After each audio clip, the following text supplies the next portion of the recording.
Next up, we've got the Colts against the Vikings, a game that revived the hearts of some and finished off the hearts of others. The Vikings put up an ugly 11 points after putting up 34 on the Packers and let up 28 points to the Phillip Rivers-led Colts. Not to mention, the Colts lost a key defensive player, Anthony Barr, who will miss the rest of the 2020 season.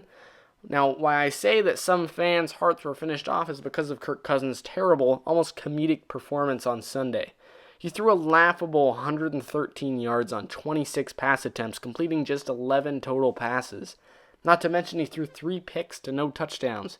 Granted, one of these picks was on a Hail Mary attempt, but even 2 picks to no touchdowns is laughable for a quarterback getting paid as much as Kirk is, not to mention just how many second chances the Vikings organization and their fans have given Kirk Cousins.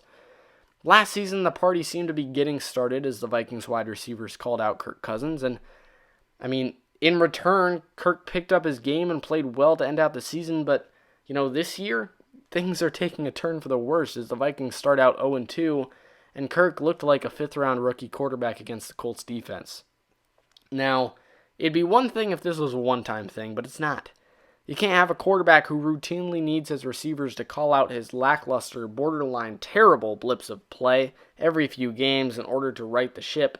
And simply in general, you can't have a franchise guy who puts up performances like this multiple times a year, no matter how well he plays in other matchups.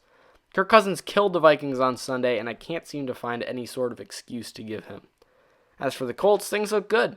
They're at a 1-1 record, which isn't a bad place to be considering the quarterback change that took place this offseason. Rivers threw pretty accurately with just 1 pick on the day. The run game was also solid with over 150 yards and a touchdown on the ground collectively.